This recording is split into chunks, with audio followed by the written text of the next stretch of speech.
Most people think credit cards make them rich. But in reality, credit cards are making millions of people financially weak. Every time you swipe your card, banks make money. And the scary part is, most people don't even realize how the trap works.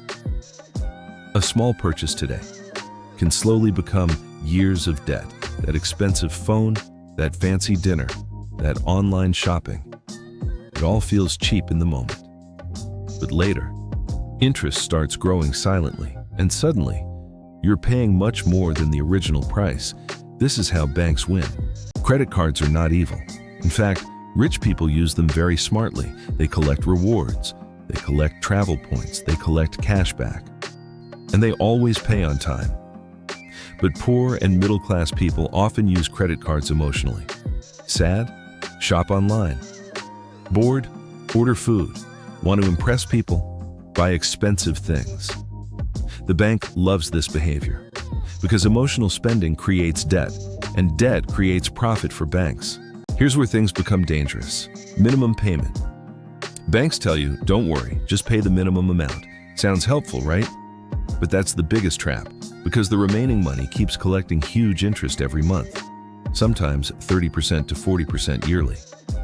Imagine borrowing Rs1 lakh and slowly paying back Rs2 lakh or more.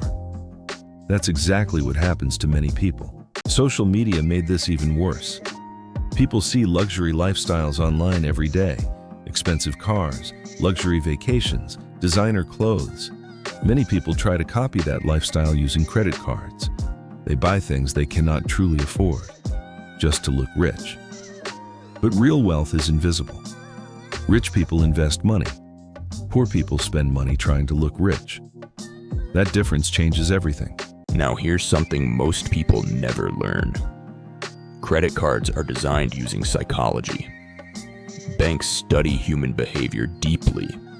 They know people spend more when they don't use cash, because swiping a card feels painless.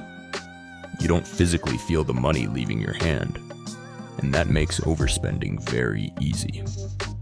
That's why many people lose control without realizing it. But credit cards can still become powerful tools if used correctly. Here is how smart people use them. Only spend what you already have. Always pay the full bill on time. Never buy unnecessary things for rewards points, and never treat the credit limit like free money. Because it is not your money. It is borrowed money. And borrowed money always comes with a cost. One of the biggest financial mistakes young people make is starting adult life with debt. At 21 or 22 years old, many people already owe money on phones, bikes, shopping, trips, and gadgets. Instead of building investments, they build EMIs. And years later, they wonder why they still feel financially stuck. Debt delays freedom.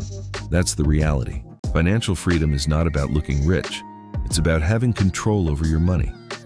A person earning Rs 50,000 and saving money can become wealthier than someone earning Rs2 lakh and wasting everything.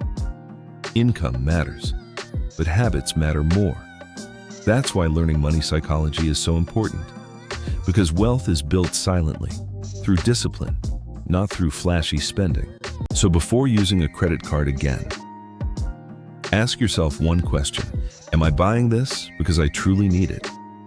Or because I want temporary happiness? That one question can save you from years of stress. Use credit cards wisely, not emotionally, because money is a tool, and if you don't control it, it will control you.